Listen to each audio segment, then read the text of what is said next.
Okay, dito ha. Ilan ka na? 17, ikaw. 18, dito ka. Ilan ka na? 15, dito ka. Ikaw.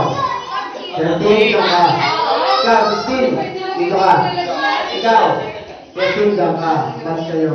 Ikaw. 14, dito ka. Para yata po. Ikaw. 14, dito ka. Ay, dito. Dito ka. Dapat nakaintindi sila Andrea eh. Para balansin yung babae. Sige. Yan. Ganda ka na. 12.